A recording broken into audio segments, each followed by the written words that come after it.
There we go. I didn't scald myself. That was good, yeah. I still got my tea going on. You know, I sound like Hunter Biden after a night. I'm still sick. No COVID test. Okay. That's your fit. Turns out the flu is still a thing.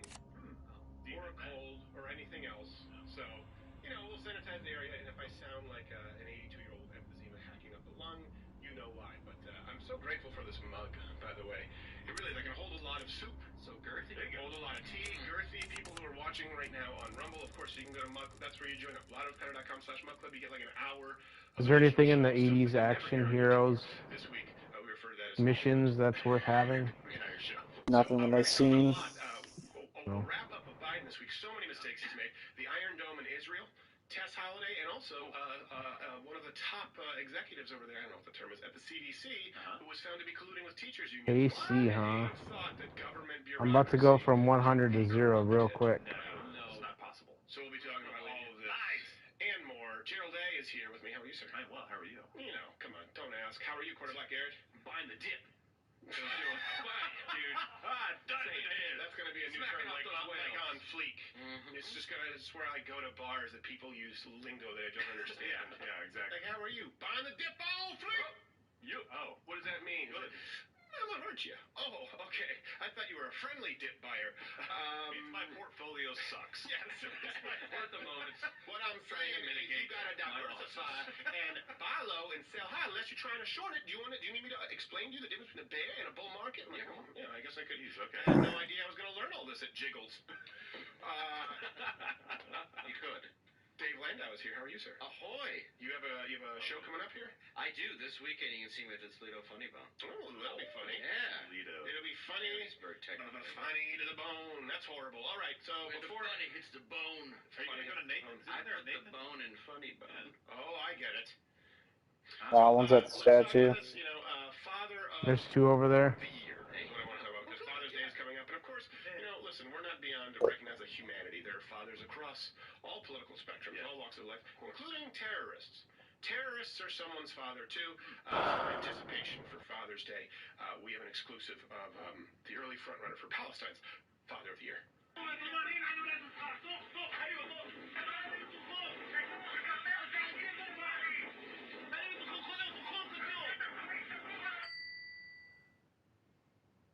He's a Jew! Good man. Oh, wow. The Father of the Year was a twist. Can't wait to play against a team of all Rambos. It's gonna look so cool. What kind of joint do you think I'm running here? It was the IDF. He high-fived the kid. And by the way, and I don't mean that they would just shoot the child. I mean that child could have been a suicide bomber. That's what I mean. No, I'm worried about that. Yeah, Look at that. I was expecting a lot more than just a fist bump.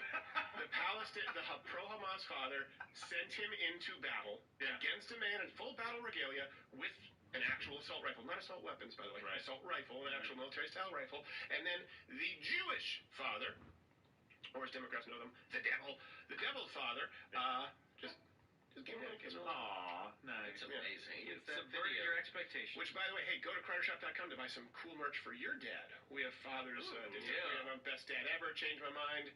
We do actually now have some tumblers, just because, you know, the mug, sometimes people, we had to deal with some lawsuits of people trying to drink in the car, which you've never advocated. We've never advocated that. Never. No. But now we make it, you know, you have a tumbler. But this dad fights like hell. I like that.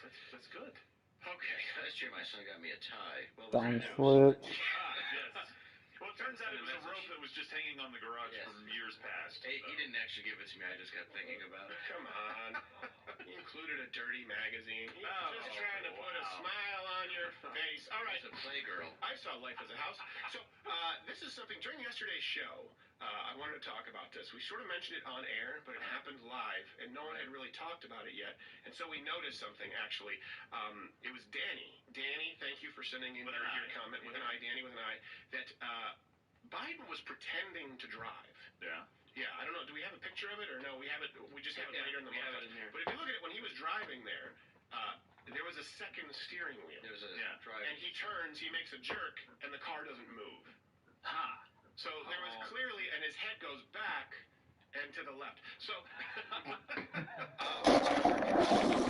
yeah, well, presidents aren't allowed to drive, actually. especially ones, who've been in government since before segregation ended. Yeah, that was long before he became president. Well, at that time, he was using the words racial jungle, I believe. Yeah. But this was a big week, not only that, for former Vice President Joe Biden. So we're going to usually but there was so much that happened this week. We just want to give you a wrap-up of stuff that you would have never seen in the media. Few gaffes, so we'll go through the montage. He was fake driving a car, threatened to run over a reporter, quoted Mao, by the way, told the Coast Guards that they needed to laugh. And not in this montage, but he actually plagiarized a statement from Ronald Reagan. Oh, boy. And he called the Coast Guard a dull class. So here you go, this week in the Biden wrap-up, so we don't have to do it again.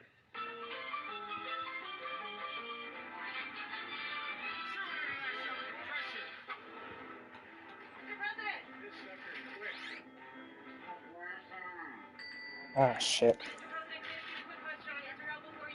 you can't. Not unless you get in front of the car as I step on it. I'm teasing. The hard nucleus around the Navy forms in times of war. You're a really dull class. I would think you'd have an opportunity when I say that about the Navy to clap. Please clap. There's a saying we use in a different context, a Chinese saying. It says, women hold up half the world. The third lesson and tip actually come from two of my favorite political philosophers, Mao Zedong. Oh, fuck. The 3 over there, house.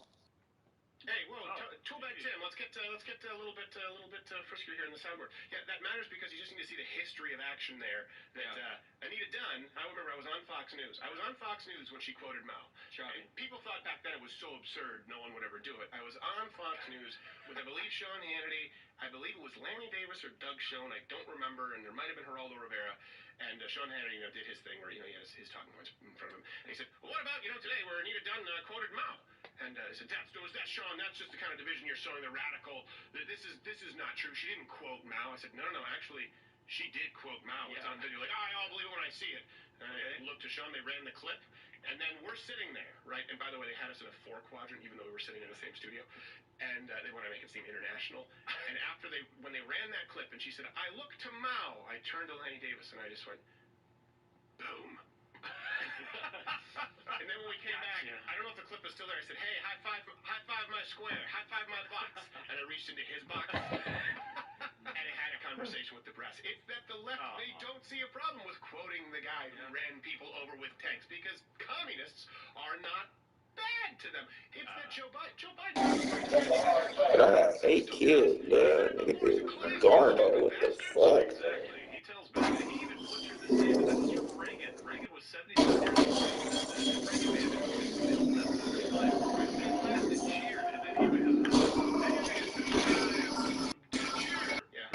anything that needed to clap. What would you clap for? His dementia? That's stuff a sentence. It's like, he's dying. It's like, I heard this in '83. We've said it ever since. This is new to you? It's like a drunken comedian who messes up his punchline and then gets mad at the audience. We've all seen it. Yeah. There was an audience who meant to reference A Walk to Remember and reference Titanic, and I was there, and it didn't work. And it was like, you guys are just idiots. You guys suck. And I was like, ooh, this is not going to go good. They're not even mad at you. They just don't understand what you're saying. Clap, you stupid bastards.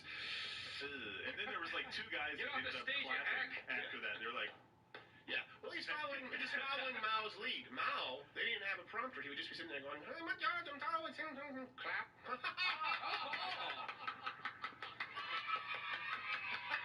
Please, no pens are for me. Hey, by the way. Proverb.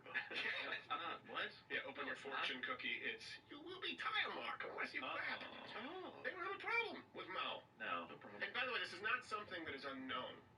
You do research right now. Just go, do me a favor, search. Women hold up half the sky. It will be immediately attributed to Mao. In other words, not only did Biden, whether he didn't know or not, I think that he did know, he doesn't have anyone around him to tell him, like, ooh, that's Mao. The optics are bad. They're like, it's the future for our people. So I'm like, oh, okay, look, I understand what you're saying. I know, but that's Hitler. So, we're going to change the word. What? Who? It bothers me that a guy who's mostly brain dead can only remember communist slogans. Those are the only ones locked in the middle. It's like my grandfather had a stroke and he couldn't talk, but he could sing Happy Birthday because it was a different part of his brain that he emotionally connected to. Communist Manifesto, Karl Marx. It's like he only knows that and the words to American Pie. Never he drive a car by himself? No. No. That's a different lever. No. Need an But, installed wheel. tell you what, he is. What'd you do to my dog? He looks all tired. Look at him. Just, wow. It's incredible. Just knows everything. Just he will feed it out to you. Hey, by the way, sharing is caring. You guys can share this. I believe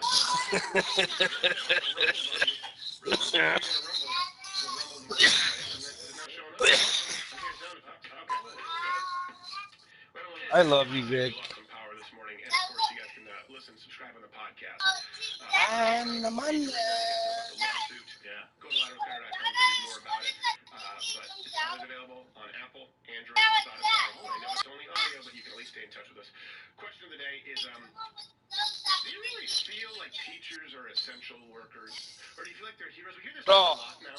this fucking Revolver I love the heroes is part. a bad motherfucker, eh? Heroes. And then we talk about essential workers. People are like, right now, they're essential workers. Look, no. Yeah, they also called them heroes for a while. If you don't show up for a job interview with a $50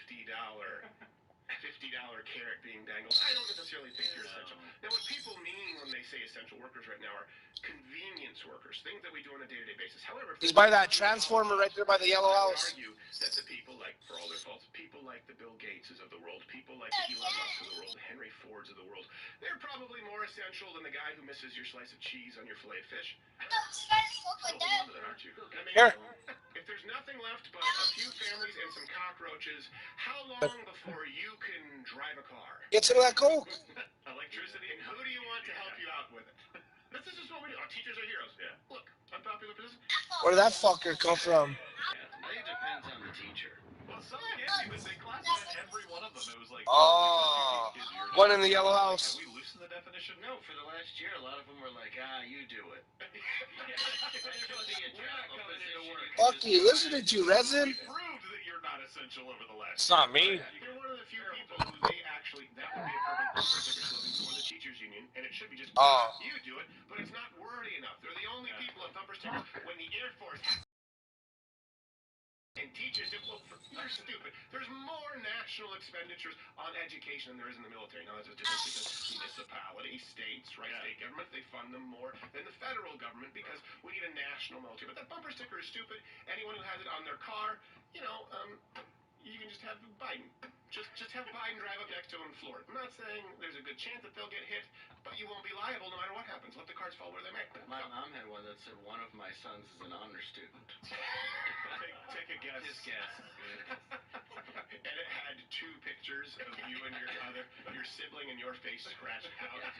And then below it, it said, not this one. It was just my first mugshot at 15.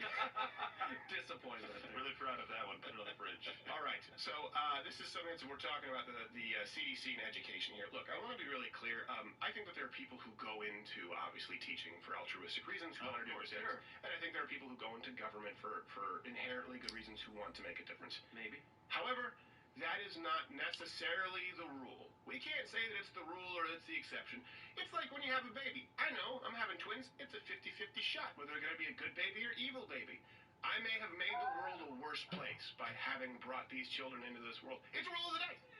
It's the same thing when you're looking at teachers. It's the same thing when you look at these professions. If you go back through your life, how many really good teachers who took an interest in you can you remember? I can count on one hand. Yeah, it's usually that. It's usually just a handful of teachers. And the rest are kind of like, I just made it through Miss McClutchy's class. Was that a real person? No, probably not. It is a real person. McClutchy, send your loss way. No. I had two that were great. I do remember that. Yeah. Real, though. Yeah. Really? Yeah. I had one who I really liked. A guy his name was, hopefully he doesn't get mad because I don't think he uses my politics. Rambo! And it was my senior year English class. And it's very clear. I've talked about this on air before. He let you know ahead of time what you would be graded on the entire semester. So you had to read a book every semester, okay? That book would involve a comprehension test. What did you learn from the book? What do you remember from the book?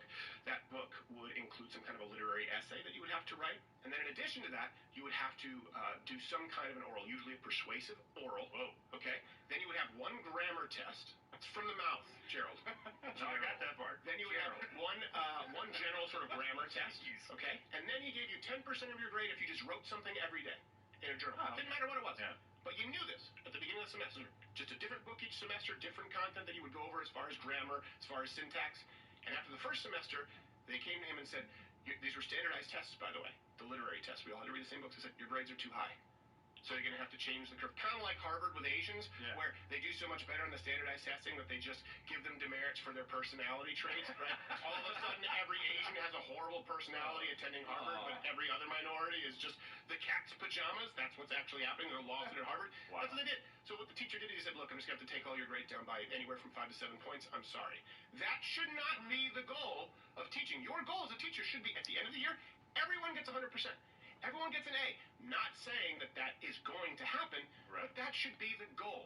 Not to trick people, not to try and thin the herd and not include people or show that they're not agreeing with the right opinions. It should be something that can be measured, that is consistent, with tangible, with quantifiable progress. Ideally, every student at the end of that year has a better grade than at the beginning of the year. That's just my view of teaching. Unfortunately, 3 more kills, 3 more kills. Share that view as seen by their opposition to standardized testing. And by the way, Oh, no. we don't have this plan today, but you can bring it up as an overlay. UC, like UC Berkeley, UC Davis. Damn, what happened, Chuck? I thought you were good at that hardcore, dog. I actually didn't take the SATs and I graduated and nobody understands how. I never took them, I swear to God. Oh, well, so you graduated college, you mean? No, high school. Well, you don't need the SATs. No, there's a test for high school. I didn't know. There was the ACTs, and I was like, I'm not GED taking test those for high either. school, isn't it? No, I mean like ACT, I remember the letters. No, all right, so I had a teacher. So did you lose points for filling out what test you were taking? I had a teacher, I swear to God, I came to class one day where I didn't have weed and wasn't high, and he was like, you smell like pot. And I was like, are you kidding?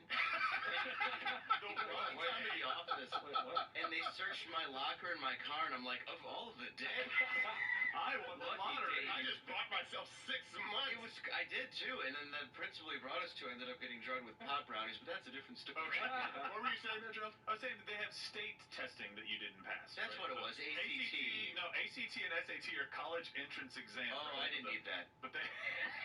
the other thing they had... I'm being genuine. But they're doing away with it in the UC program. That's the only thing left in that shithole. Sorry, I went on you. Shithole that is California. As people say, well, at least they got some great colleges. Not for long. Not really. Well, no, not in Cali. Oh my gosh. Okay. So on Wednesday, the CDC's second in command, a piece of shit without spending $200 grand.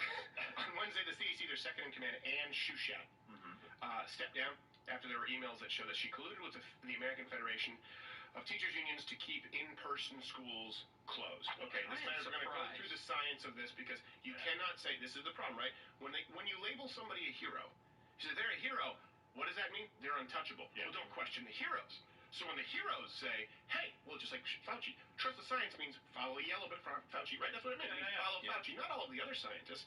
And by the way, these rules are a little complicated, provided that they aren't superseded by the word of a non-scientist hero like a teacher. Because at that point, the science, and we'll get to it, showed us that in-student learning was not a risk. The CDC even talked about this, but for some reason, teachers were saying, how much are our lives worth? And they didn't want to go back into class. You know, they wanted to make it seem like they were being thrown into the leper pit for crying out loud. For the longest time, and no one could question them because they are our heroes. So Randy Weingarten, president of the Teachers Union, defended the organization, their lobbying efforts to keep students out of class. So here you go. So you call it normal, though, I guess in the write-up of the post saying those 2 suggestions that you offered, at least your organization offered, make it nearly verbatim in the final draft. Do you call that normal as far as the ability to do that? Look, Pedro, they asked us for language, and we gave them language when they asked us for it. Oh, so there you go. They asked them for it.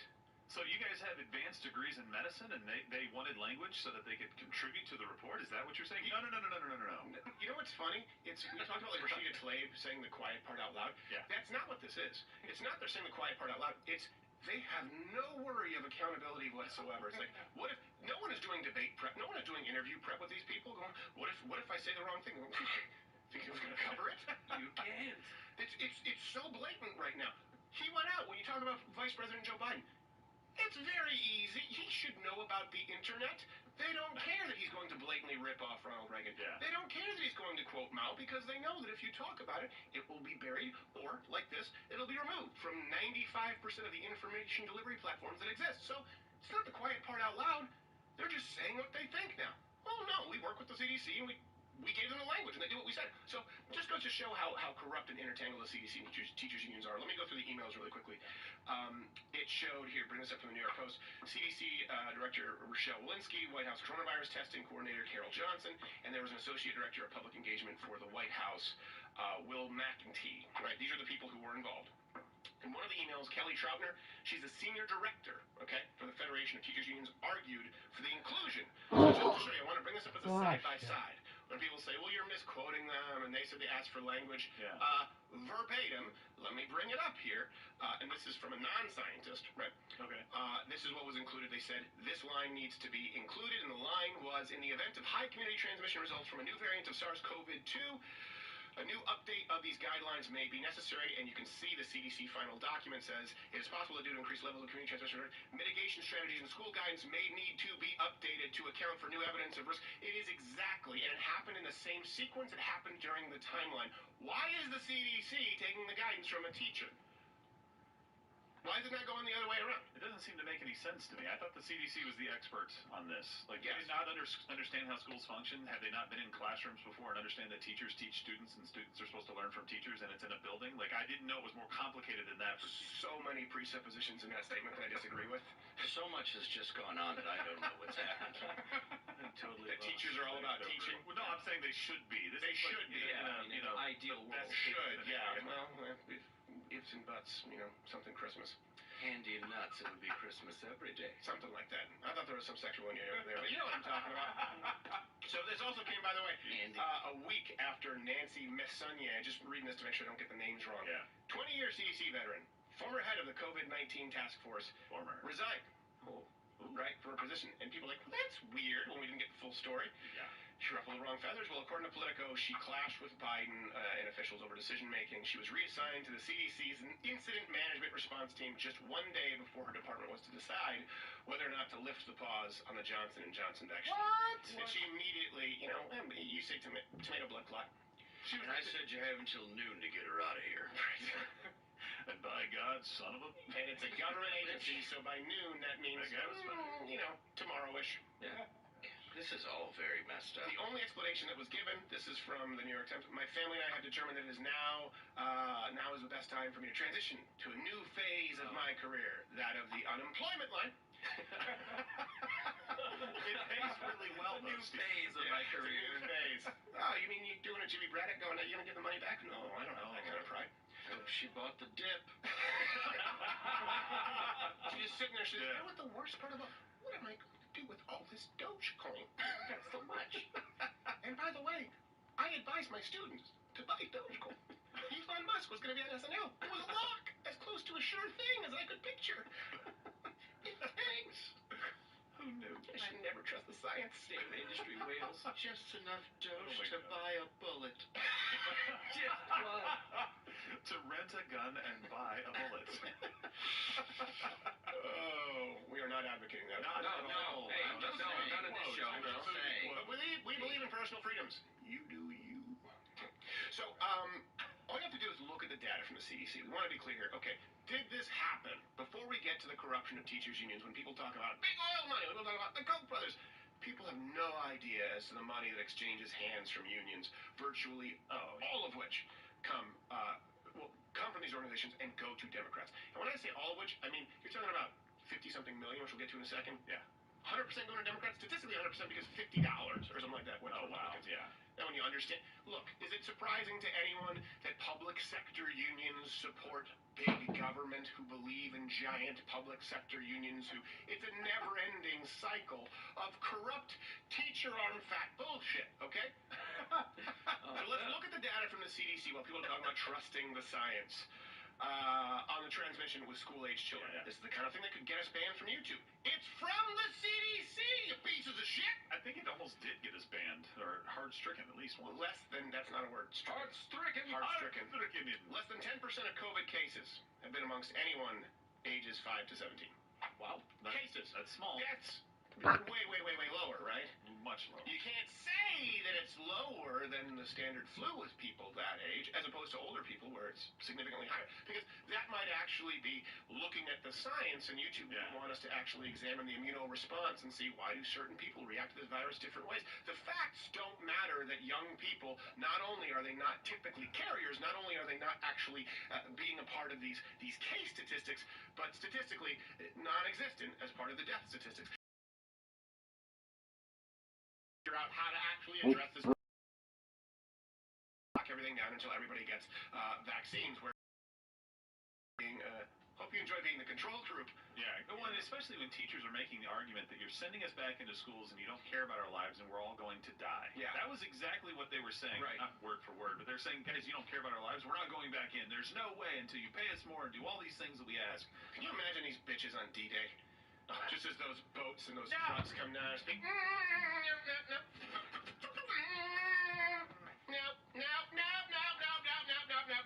Just push the students to the It's July.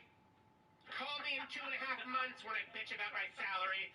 Technically June, but hey. I'm so tired of the teacher crap. I'm sorry. Heroes.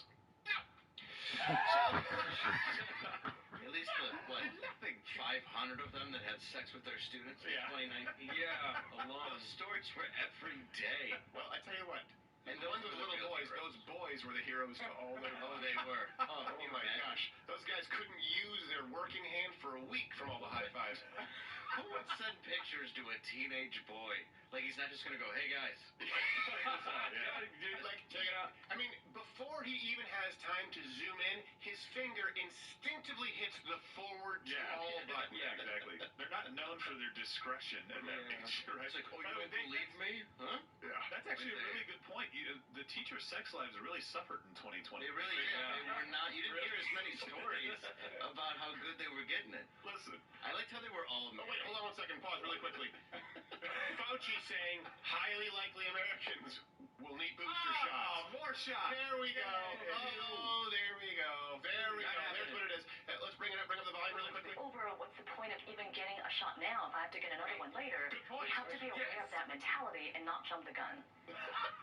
You are, I think it's fair to say, up in arms after reading your op-ed about... I thought it would be if she was an amputee. She's like, poor form! So much so. Where do they put the shot? Step in and correct them? I think that the CDC was trying to do something good, which was to explain to individuals who are fully vaccinated that we are now very well protected, and that's an important message. But the CDC is not an individual doctor talking to an individual patient. And by well protected, I mean for 6 to 9 months. Right. You have to get another one. And by the way, don't forget, of course, there won't be the same kind of price controls they had under Obama, they had under Donald Trump. Hope you enjoy $5,000 insulin. Look, let me really quickly cut this off at the pass because I can see people out there right now and I hear liberals make this argument. This is something I think everyone should do at home. I told David, I'm sorry it's a little free flow today. There are so many topics to get to. I want to go back to the teaching, but this matters because I know what the argument is going to be with this. A training tool that I use at home, okay, is I try and find the smartest people who I can on YouTube. Typically YouTube, it could be Rumble, wherever, you know. Not CNN. Sometimes CNN. Typically not. CNN if I'm looking for an easy day. You know what I mean? You have to stagger your training, just like lifting weights. You have a heavy, you have a moderate, you have a light. CNN's a light day. Yeah. But what I'll do is I will watch a liberal argument, I'll watch a video, and I'll pause and respond in real time. So that you learn how to rationalize your position in real time. Because a lot of people, right, it's like the jerk store called, they go, oh, this is what I would say, and then they get flummoxed when they actually have to do it in real time. Yeah. And this was something right away, because the booster shot thing is not new. They're just talking about it on CNN right now, because they are gradual, drip, trying to ease people into the idea. And I don't remember who I was watching, but they were making this argument going from the left. Oh, you have to do a booster shot? Just like every flu shot you have to get every year. It's no different. Pause. I said incorrect. I remember going through this training, right? And I just had to think out loud what the argument would be. Let me ask you here, why is this different from a flu shot that you have to take every year? You don't have to take a flu shot. Well, you also don't, yes, that too, you don't have to take a flu shot. But a flu, why is the flu shot different from, let's say, the polio vaccine? It's tested. Well, I thought a vaccine was different than a shot that's just supposed to help you for a year. The flu is different, just like a cold. It mutates. It changes. Right. That's not the same as these viruses that we know we have concretely, right? Where you are supposed to be immune. That's how vaccines work. You one time get, I know when I was at, what did? We did rubella, polio, Measles, mumps. Was there a shingles vaccine? There's a chickenpox. The point is, the flu shot is an exception to the rule. Now, you guys are the ones who've made it very clear that this is not the flu, that this is different, that this is more comparable to the Spanish flu, that this is more comparable to things like cholera, this is more comparable to other diseases out there that have required one-time immunizations. And, like you said, people do not require you to get a flu shot to engage in commerce. Right. It is not the same. You cannot pick the sole exception to the general rule of vaccinations. I shouldn't say sole. One of the preeminent exceptions of flu shot compared to all of the other vaccines that you get once in your life. Furthermore, we were told it was once, or a series of vaccines 1 and 2. It is perfectly reasonable for everyone to say, booster shot, that's not the deal I was sold. It's like selling someone a car, and then they go home, they drive it 6 months later, showing up saying, hey, you owe me $900. You say, but I paid cash. Doesn't matter. Now we've decided this is the deal. That's not how it works. It's not like the flu. Right, and that's the CDC has basically been doing this every single time. They are stepping on themselves, right? We go all the way back to the Surgeon General saying masks, don't go out and buy masks, everybody, and then saying, oh, wait, by the way, we should do that. And Fauci saying, oh, my gosh, you can't take your masks off. And like 2 days later, the CDC, oh, guess what? In public, you can take your masks off. Who knew if you're vaccinated that you would be able to do that? And then they come out and say this, well, it's just one shot. Well, this year. Yeah. Next year, we're probably, honestly, if that's the case, that's fine. I know that the COVID virus is going to evolve a little bit, and it's going to change, it's going to mutate. That's fine. You should have said that from the beginning. Hey, guys, this will take care of us for right now. We'll see how this thing changes and if further shots are necessary. But the current shot, again, the CDC said the current shots seem to protect against mutations. It did, yeah. That's what they've said. I don't know what their official statement is today, but I know that last week they said if you get the 2 vaccines, the variants really aren't that concerning. Also, they have said that the mutations tend to be more contagious. This is what they've said, and I understand that now there's conflicting information, but less severe in some instances. And I know you'll say, well, what about India? They cover themselves in human shit and cow shit, okay? Let's split the difference. It's not relevant. But let's talk about Western medicine, which you love to vilify until it comes to a vaccine, okay? Otherwise, go to India, take your chances with Kashanga root. The United States is not India. We're a better country. What do I mean by better country? I mean more people want to come here than migrate to India, and we don't cover ourselves in human shit. Also, if we have to shit, we don't use the sidewalk. And if we don't have access to a toilet, we use the corner. That's right. Unless you're San Francisco, then you do use the sidewalk. I should say, I lived in New York. They certainly do use the sidewalk. They look you in the eyes. Oh, they'll stare at you. They'll Would you like it? Like, I don't. Like, I already knew. That's what I'm doing it. Rhetorical question. Okay. Enjoy your So let's go back now. Is that corn? Let's go back to the CDC. Always corn. With schools. March 19th, 2021. It's a shoelace. A whole year after schools were shuttered, the CDC wrote. So we just talked about infection rates, case rates. We just talked about death rates with young people. Now let's look specifically at the CDC when they talked about schools. This is from March 19th, 2021. So pretty recent. Based on the data available, in-person learning in schools has not been associated with substantial community transmission. So outbreaks multiple studies have shown that transmission in school settings is typically lower than when prevention strategies are in place in schools. And keep in mind, when people say, how much is your life worth? I'm gonna have one too, baby. Hey, Mom. The funny part is, the louder I crank the television, in certain matches, the more hate I get. Yeah. They don't want to hear no. Most powerful nation that's ever existed versus just a couple cents on tea. Let's start blowing heads off and switch to coffee, right? And now you have people who are showing up as risk assessment experts saying, you can't possibly consider anything other than total devastation and destruction to the economy. How much is one life worth? And they act as though there is no cost. Not only cost of life, cost of livelihood, opportunity cost, and by the way, in some cases, more significant health costs due to their measures. There's a dual pros and cons list. That's all we're asking here of allowing kids to go to school and barring them from going to school. Well, what results do we have from the in-home learning, from people not going to school? We had increased anxiety, we had increased depression, we had dramatically increased suicides, and we had lower grades and higher failure rates. So, what you need to do, teachers' unions, and CDCs, be honest about that and say, look, okay, kids are killing themselves in record numbers, we have Kids are doing far more poorly in schools. They're not being socialized. They're depressed. We're seeing behavioral disorders. However, the teachers' unions are happy, and, the death rate with kids is, we believe that we've lowered it from 0.01 to 0.09. You can't just not take into account the opportunity cost, and people who do, it doesn't mean they're anti-science. Guess what? Statistics are a science too.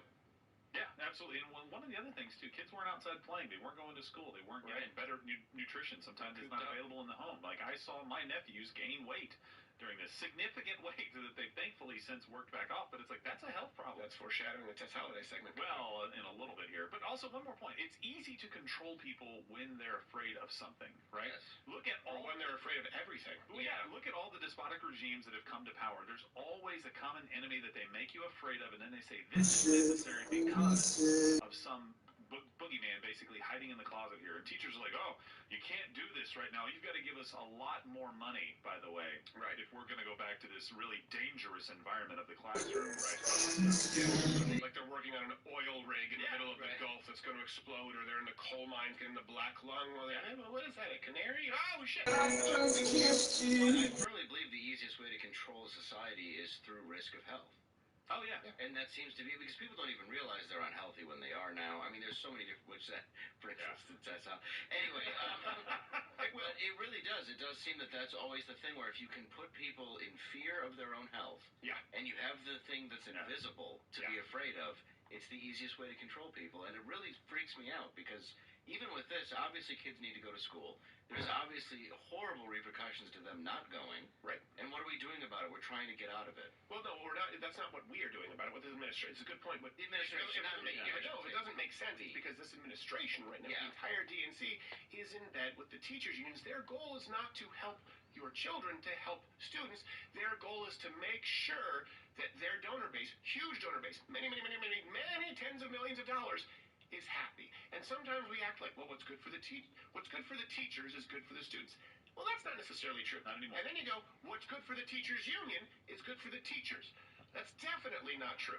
And then we say, so what's good, therefore, what's good for the teachers unions are good for students. Nope. As a matter of fact, there's often an inverse correlation. You scientists out there, you know what that means, right? But savings drops. Yeah. Is it any wonder? The homeschool shootings have gone up. Do you have any idea? The profits for Sony Vaio. Oh, just insane. Unbelievable. It's just like Elvis sitting at home watching a TV shooting with a gun. This sure ain't no good. No, you know what it was? Robert Goulet. It's Robert Goulet. He hated the fact that it was Robert Goulet. He hated the fact that it was Robert. Well, look, these kids are committing suicide in record numbers. They're miserable. Their grades are worse. And is it any wonder when they're dealing, by the way, with teachers like this? I don't care if you're vaccinated, you little dink. Whoa. Dink. I don't want to get sick and die. Okay. There's other people you can infect just because you're vaccinated. You know what? You're not a special person around here. You should care about how everybody talks about you. You're a jerk. I don't care how You're a jerk. Okay? No, you interrupted me, Paul. You interrupted me. Oh, God forbid. Please do not interrupt me. How about you shut up? Can I finish? They make recommendations for the entire Watch her get winded here. It's great. Their knowledge and their understanding. She's wearing a sweater. And they don't need to visit our school district. Son of a bitch. For everyone. And we're not following that. It gets worse. But I do think that we should follow their request and their recommendation for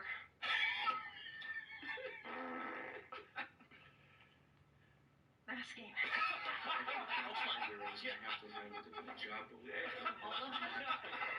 Oh, right here, you said. I mean, I'd say a good majority of them, you have bad people. Sorry, can you rewind that a little bit?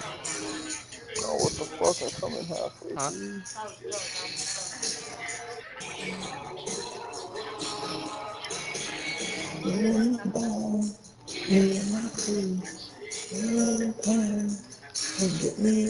Slow down. Times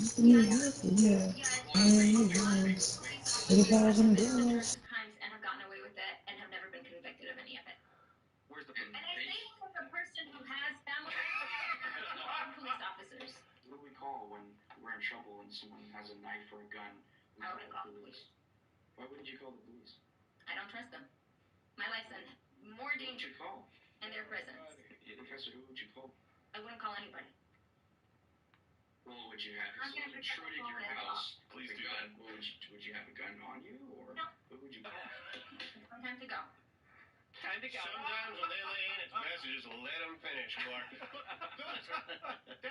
That child, that student, is teaching the professor. Yeah. This is why when people say, liberals are, intellectuals are more likely to be liberal. No, you mean people who've attended academia. Yeah. And by the way, there's a difference between what you consider intellect, meaning a college degree that you could have achieved for 54 cents in late fees at your public fucking library, right? That versus wisdom. Old people tend to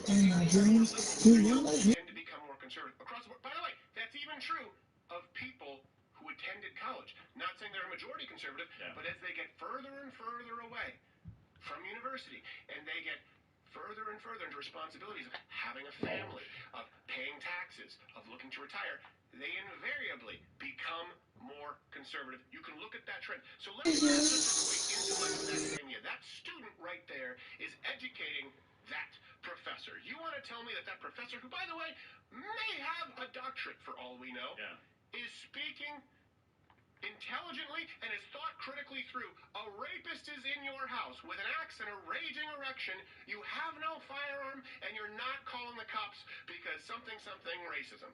Well, no, that's time to go. Very specifically, she said, my life is in more danger with them around. Yeah. Okay, let's test this theory. I have a police officer in this room over here. I have a murderer and rapist in this room. Please choose the door. It doesn't pass the dirty Harry test. Teachers are supposed to be able to utilize critical thinking.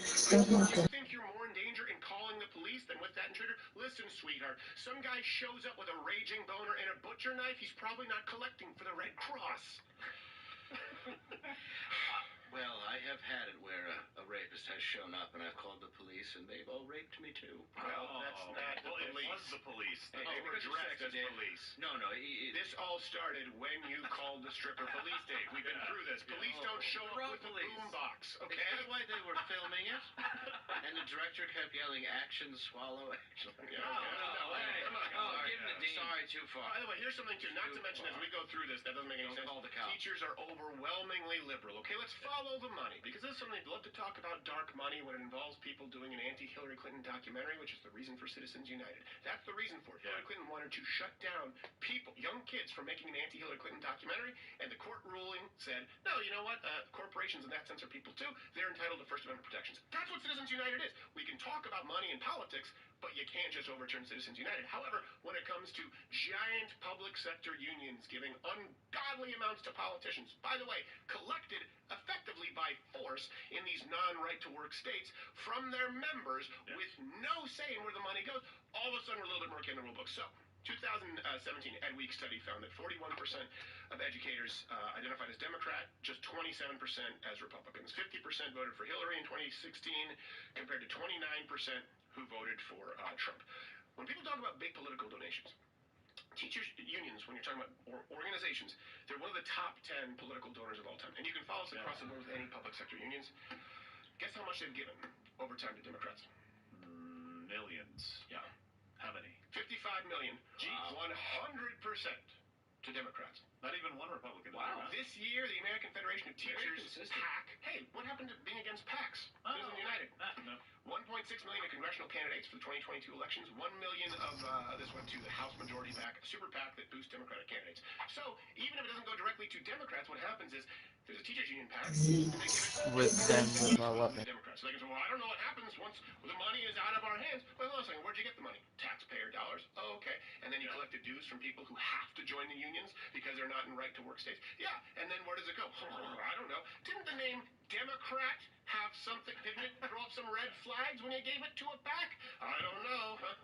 Science escapes me. Let me see if I get this straight. So the biggest donors historically, the unions, are allowed to give money, but they want to get rid of any corporation that might, like Adelson or whatever his name was from Vegas was giving money. They want to get rid of those people. Yes.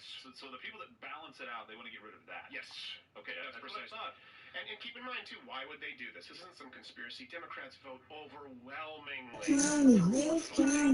schools, right? Consistently, they vote for more money for schools. And by the way, if per pupil spending, if that were the measurement that we had that showed a potential rate of success for students, Detroit, Washington, D.C., these places would be heaven. They have higher than average per pupil spending compared to a private Catholic school in New York with a bigger class size, with less funding, and they don't even have a cafeteria, and they blow them off the map. Let me be really clear about the student outcomes when you look at gotten better. Okay? From 1970 to 2013, the spending per student, right, from kindergarten through 12, it's nearly tripled. Okay? 57,000 to 160,000. Test scores aren't better. They haven't tripled as well, so there's not a correlation? No, the only place that's going up is Asians, and then we just say, yeah, maybe go on to the local community college. Your kind's not welcome at Harvard. So it doesn't work out well for them. They bitch about anti-Asian hate crimes. And they put people in prison for buying their kids' ways into these schools. Oh, yeah. Oh, yeah. That Lori Loughlin. That's good. Glad we got her. Those people are the problem. I have to see her. I don't think so. No.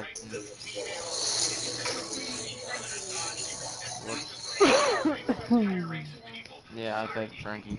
You're too smart on standardized testing scores, so we're just going to rate you as boring, disinteresting people. Like 6.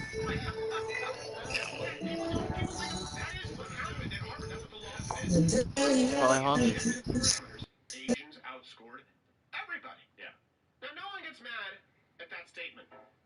That's a racist statement, just to be clear. Now, it doesn't mean inferior. It's a racist statement saying that Asians are superior, clearly, on standardized testing. So, all of the objective testing measurements, Asians outperform everyone, not just black people, white people, right? Okay? We're victims of it, too. Yeah. Now, what they do is they say, well, since it's objective, we have to do let's create some subjective measurements. Right. And I don't just mean test scores, by the way. I mean test scores. I mean GPA. I mean extracurricular activity participation. You can't find an Asian applying to an Ivy League school who's not a member of Chess Club. And so they just say, oh, but the subjective parameters, they rate them as more fearful, as more cowardly, as less social. These are things that someone with a gender studies degree who sits on a board can throw in because they want to use quotas. Because again, it's not about what is best for the students. It's not about what is best for Americans. It's not about what is best for a meritocracy, which ultimately benefits everybody. It is what is best for the political donors. And this is really important. When people talk about political donors, they think it's the elite ruling class. It's not just Amazon. It's not just Zuckerberg. It's not just Google, YouTube. Notice I still haven't named a single conservative donor with the top most powerful companies of all time. It's also these giant public sector unions who give all of their money to Democrats so that they get kickbacks regardless of performance. Schools are not better. You are worse off for the public education sector, the unions having more power over your life. Teacher salaries and benefits, they've gone up 80%. 80% of their entire budget, actually, I think is what it's saying. 80% is used for salaries. Yeah, sorry. 80% of the total budget is now what makes it. It went from, anyway, it doesn't matter. We have all the sources available at liveofcolor.com. Salaries have gone up. Benefits have gone up. Time off has gone up for teachers. Pupil spending has gone up. And kids aren't doing any better. In many cases, they're doing worse. And they have fewer opportunities if their last name is Fang. And they hate charter schools and any opportunity for kids to actually go and learn from teachers who have to keep their jobs by doing a good job. This is one of those things where we talk about common ground. Look, and I know we're running late, so there's so much to get through. Anyone, and we're going to take your chat, right? Please go to crowdershop.com to support us right now. We'll update you on the coming lawsuit. Of course, if you're Don't bite. going to go to Muckle after this, an additional 45 minutes. Subscribe to the podcast, Apple, Android. It's a live show, Monday through Thursday. I just drank it all 10 a.m. Eastern. not long ago. Just tune in, 10 a.m. You can comment. I want to get them some more. I can give them some more. Here's my question. Does anyone have a valid argument at all against charter schools? Does anyone out there have a valid argument against school vouchers? Now, I'm not even talking about defunding public education. I don't think there should be a federal Department of Education. What I'm saying is that rather than, I don't know what the number is right now, an average of somewhere between $12,000, $13,000 per pupil. Last I checked, it was $11,000. 11 and change, yeah. Is it 11 and change still? Spending. This money is what we spend on average per student, right, in a school. School voucher program says, hey, you don't have to go to the school that's nearest to you. You can take that money is now attached to the student, that child, and he can take that equivalent voucher to any school, provided his parents are willing to drive him, he's willing to take a bike or a bus. The only argument I've heard word against it, I swear to you, and this is the argument that John is it's racist. Because black kids they'll be in bad neighborhoods and so they won't be able to make. Well, they're in a bad neighborhood now and the school already sucks. Yeah. Give them an option. Yeah. They would absolutely go for it. The only argument that I've read, Thomas Sowell wrote a book about this, and it's phenomenal. He said, they don't do as well. The charter schools don't have any measurable difference. And it's like, that's not true. You have charter schools that are housed in the same buildings as public schools, and when you compare those, they have a huge right down. Good shot, buddy. Thomas Sowell was arguing against charter schools? No, for them. Yeah, he was arguing for them, saying this argument that they're giving is absolutely crazy. Okay, I thought you were saying it was already. I was like, no, you just go argument in the book. Isn't that just what they do now, though? Is they just say it's racist, and that's how you win every single. That B help coming. Catching up. I think it's true. Oh, watch that stick it. Racist. What was that? Got one right to the right of that barrel. If your kid's a little bit stupid, you can send them to. Oh, my bad, teammate. And he can get an A. Yay! Well, don't lower your grades if you're getting A's. So you shoot for like a B, because that won't get lowered. Michelle Pfeiffer will be your teacher and get you known karate. Absolutely. But it'll throw off the curve, or in this holiday's case, the fold. So let's go on here to the Iron Dome with Israel. Okay. This is something that's pretty important. We were just talking about this in passing because this is going on in Israel. Yeah. The Iron Dome, and it's really cool to watch. We'll have a clip from that. But a lot of people don't realize this technology that's being used, the Iron Dome, which is basically a technology that intercepts missiles. Yeah. Right? You're like, how are they disappearing? They're actually hitting them with kind of like little tiny missiles. This is a technology that Ronald Reagan, the Gipper, also spokesperson for Chesterfield's The Better Cigarette for You, doctor recommended. He advocated for this. He proposed this, what was called the Strategic Defense Initiative, as a method to de-escalate nuclear war during the Cold War back in '83. Here's a clip. It is that we embark on a program to counter the awesome Soviet missile threat with measures that are defensive. Let us turn to the very strengths in technology that spawned good shot there, teammate. Base and that have given us the quality of life we enjoy today.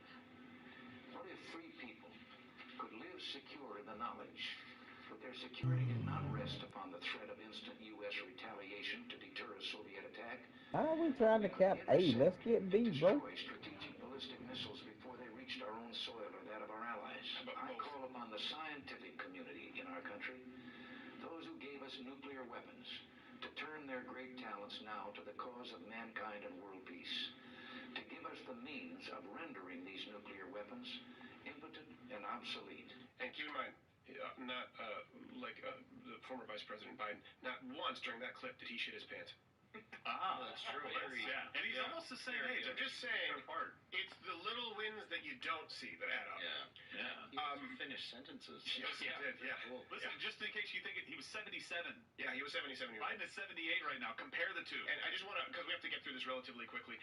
The Strategic Defense Initiative, right? It was designed to intercept nuclear missiles using Earth and space-based laser stations, just to be clear. Right. And so this is important because everyone mocked it. As a matter of fact, you can probably run a search right now, Star Wars Missile Defense System. Yeah. This wasn't his term. This was a term that was used to try and mock him and say that it was crazy and it would never work. And the left, just like they did with Donald Trump, just like they did with George W. Bush, this is not new. You just didn't know it because at that point you actually thought that Brokaw and Rather or Walter Cronkite were, my God, actual journalists. All of them agreed. Star Wars Missile Defense System, crazy old bastard. It's what's being used now. So this is, and just in case you don't believe me, this is the technology that really was kind of abandoned by the United States because people don't understand this policy can be dictated by cultural mockery. Yeah, absolutely. You see that right now. Right now they're talking about on CNN, the Insurrection Commission, right? Policy can be determined by what people believe culturally. People believe culturally that folks showed up with guns, that there were 5 or 6 deaths. No, they don't understand that there were hundreds of thousands of people. They don't understand that people were actually let through the halls. I'm not saying that people shouldn't get hit with trespassing or unruly conduct. Yeah, underneath the Here's a deal I tank. would take tomorrow. A new segment we're going to start. A deal I would take tomorrow. I would vote yes on the January 6th Commission. If you vote yes on the Black Lives Matter, $3 billion in damages, and thousands of arrests and hundreds of casualties commission. You vote yes on that, I'll vote yes on January 6th. Let the cards fall where they may. How about that? 100%. Take that deal tomorrow. Okay. Let's go here to now the technology that was picked up because one country's trash is another country's national defense program. The Iron Dome defense working right now in Israel with over 3,000 rockets. Awesome. Really cool to watch.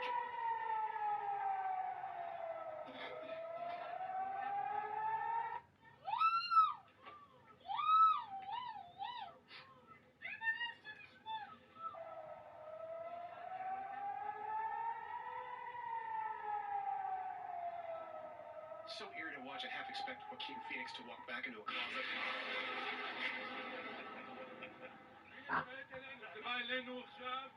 Whoa. And then, boom, disappears in the sky. Keep in mind, 90% interception rate.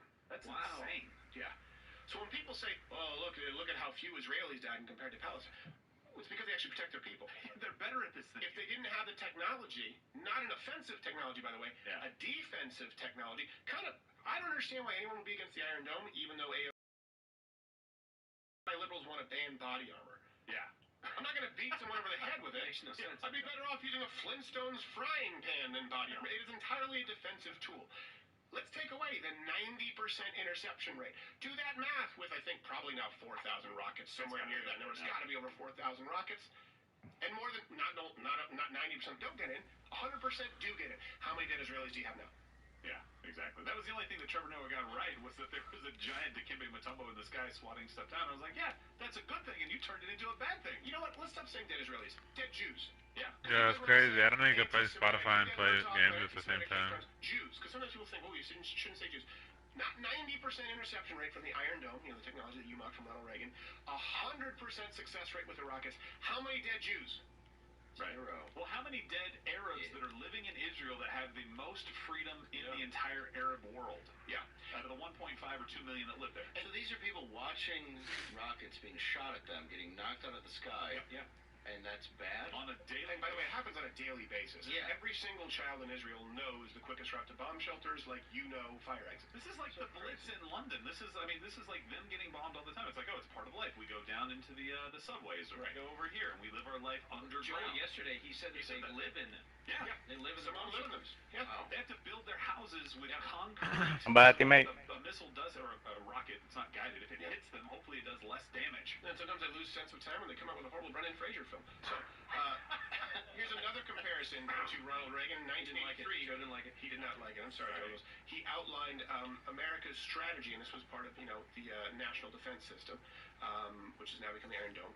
A part of his stance, posturing, which, like we've talked about the difference between Donald Trump and Joe Biden, as part of a national defense strategy. I want you to go back to this speech, which ultimately was ripped off by Joe Biden yesterday.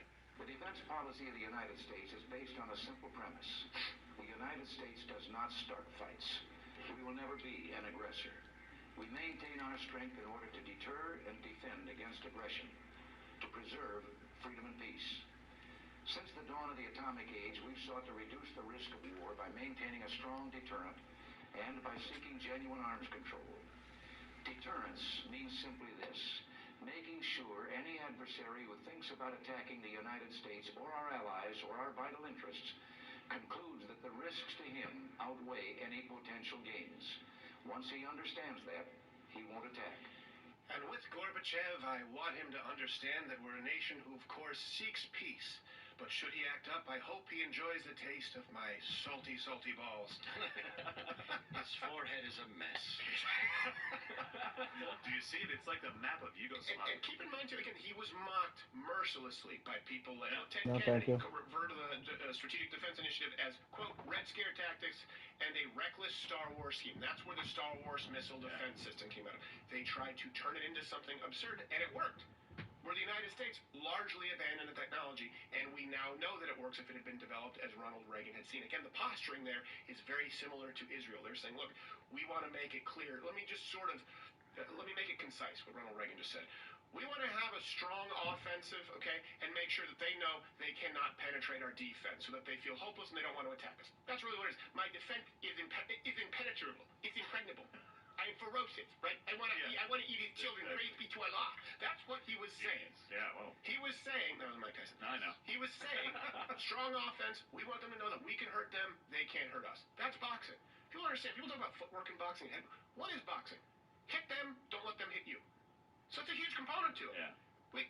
Look, if you want to be against being able to hit them, you don't believe that we should have nuclear weapons. You just believe China should. Okay, you're probably a public educator. Yeah. But if you don't at least support the idea of not allowing them to hit us, well, then you're not a pacifist. You're not anti-war, Code Pink. You're just a political opportunist. And by the way, just to be clear, this is exactly the same strategy that they took with Donald Trump. Donald Trump wanted to, develop technology that not only is offensive, but protects us. Space Force, perfect example. What happened? People look at it and go, this is something I don't necessarily understand.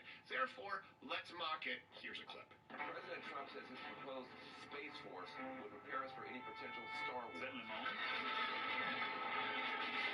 That was his Don Lemon Volume 6. Let's get to some news, everybody. Earlier today, Vice President Mike Pence gave a speech at the Pentagon. Oh about shit! Trump's Space Force. All I had to do was fucking knife. Pence began the speech by saying, "I can't believe I have to do this." So are you happy President Trump brought the Space Force back? You're darn right I'm happy. President Trump is going to make outer space great again. Well, Commander, how exactly is he planning to do that? Well, for starters, we are building a big, beautiful space wall, and those filthy Neptunians... God damn it!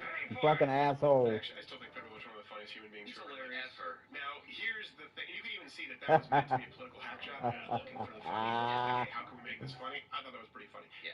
But what did they do? They tried to mock Ronald Reagan, right? And they did this. They tried to mock him and make him seem uncool. Of course, they tried to build. And what did that make him? It turned him into, like Captain Hook. It turned him into Alice Cooper. It turned him into the cool guy, and he won in a landslide. The exact same thing is what happened with Donald Trump in trying to. Man, good timing for the air support there, bro. Donald Trump, of all people, seemed pretty cool. So here to explain the science behind that, of course, is Smooth Manny for The Truth, according to Smooth Manny.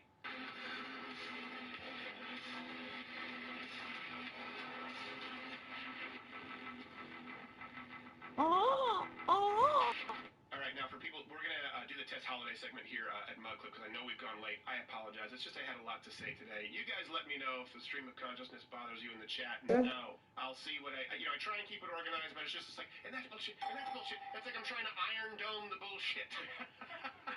And I do not have a 90% interception rate. No, I'm not that fast. Usually this is something that is available exclusively for people who are Mug Club members, because Smooth Manny is sort of our resident conspiracy theorist, and of course none of... Sort of? You mean he is? He is. And I often think that he's crazy, and after this, I put a little bit of lithium in his water cooler. It helps. But this is one that I thought was relatively benign. Smooth Manny, you're here to explain, I guess, sort of explain to the audience what your theory as to what's been happening here with the cool and the uncool. So if this was a behind the paywall segment, I would dive into how there's people that don't have internal monologue. Meaning, just dive into it. We don't care. It's not on YouTube. Like Austin Powers after Unfree. Hey, Rumble, hit that Rumble button really quickly because you're getting this. This is like a hybrid. You're getting stuff that would never go on YouTube. Manny, let it rip. Just really quickly though, you like the Jews, right? Yeah. Yeah, good. Okay. That's what he said yesterday. Wow. So no, that's pronounced you. Jew. Oh, Jew. Yeah, just like he didn't go to Yale. He was incarcerated in jail. Oh. Yeah. Okay, go ahead. You were smart. I know. I'm pretty retarded. Joe Lewis. So he laughed. He doesn't like it. Joe Lewis. He's had enough. He's still pissed about your blast from the past reference. So okay, there's people that don't have internal monologue. So sometimes when you read like books, you hear them. Not everyone does that. Yeah. Which means they don't have introspection. Okay. What happens is when you're retarded like that, or kind of soulless, then you don't get. Hold on a second. I volunteered for years with the mentally retarded. They most definitely have souls. That's an insult to retarded. Don't equate the two. Well, hold on. Unless they're gingers. Well, yes, of course. Then. Yeah. Ginger So card. what happens is then you see that comedy bit or attempted comedy, and you're like, get it? Trump bad. So you get it? He's bad. So that's the main part of it. So I have a perfect example of this. Overlay Karen McDougal narrative. Yeah. So this is what the media tried to do. Guys, Trump offered me cash after sex. Oh, dun, dun, dun. And you know what happens? Go to the reality. Let's go to the reality. Yeah. What happens is that Trump had sex with her. Guys, that doesn't make Trump look bad. It makes him awesome. It makes him look good. Yeah. Oh, he had sex with her. And then as an insult, he even tried to pay her afterwards. This is my show, and I did not see that coming.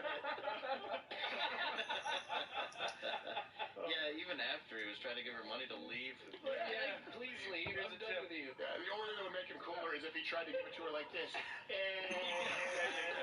One of those cash guns. Okay. So I got. Why are you still here? You want money? You know I'm married. Like, get out of here. He's like, go get yourself a sandwich. So I got these Trump memes from an anti-Trump account. Okay. Get it? He's the bad Sith Lord. He's a dictator, and he's Bane. Yeah, he looks fucking awesome. Yeah, I get he's the villain, but those are amazing photoshops, first of all. And he looks really cool, like bald. He should do that bald look. Yeah, he could pull it off. He could, yeah. Bald and a beard. Ooh, That's yeah. the look. Looks like a berserker. That's the look. And the perfect example of the left, there's the introspection, lack of self-awareness, but also the left hates comedy because they hate ridicule. Right. So then the Trump Thanos meme that went viral was when he tweeted himself as Thanos, and like it made Don Lemon cry. Yeah. Because poor bitch. I mean, it doesn't take a lot though. But yeah, he looked awesome. I get that Thanos is the villain, but they're like, bad guy, Trump, bad.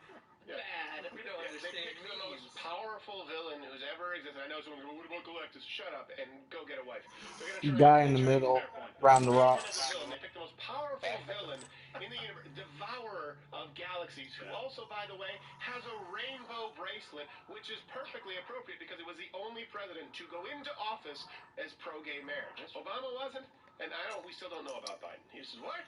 Queers? That's a good point. So, summarize it. In summary, the left is totalitarian. They hate comedy because they hate to be mocked at because they're dumb.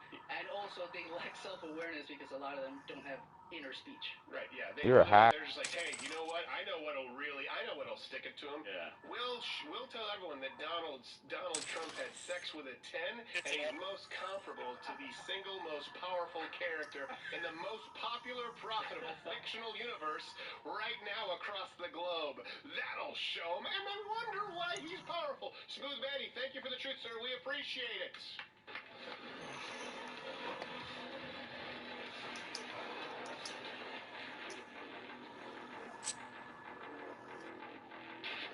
All right, thank you. Were you about to say something? I just want to ask a question. Yeah. People really not have an internal dialogue? Some people don't. Apparently. Are you serious? Yeah. Why? I don't know. It usually happens when you get old. Like my 97-year-old grandmother, she plays Rummikub with me. She starts talking a bunch of crap, and then it sort of veers into stuff about, all the crap she's seen and the Holocaust. We're like, whoa, Grandma. Yeah, back it up. Wow. This is Rummikub. Maybe we should switch to Jenga. Yeah, but she's an old woman now. Yeah, exactly. He's talking about people who are in their 20s. Yeah, well, like I think there's no discipline because they've been told by their parents that, well, you know what, you don't want to inhibit creative expression. That could be it, where they just think everything they say is good. And it's like, well, no, it's not good, but I got a gold star. Just give it up, man. I'm gonna keep the goddamn flat, so why are you taking it? I guess it was good. Continue on down that path and tell everyone what a loser Donald Trump is for having sex with supermodels and being as powerful as Thanos. Please. No, wait, don't do that. Oh, don't do that. Don't. Well, I don't do what you tell me. You really should listen to me, a straight, white, cis male, when I say stop telling people about how successful Donald Trump has been. Now, I'm going to do the opposite of what you say. No, that's egg on my face, you blue-haired, screeching banshee. Okay, people right now who are watching, we're going to go do a segment, Fucking garbage. I'm gonna sit in the fucking corner. on Rumble until we can... Yeah, that George kid is trash. Staying behind us like that all day. Just subscribe to the podcast on Apple, on Android, Spotify.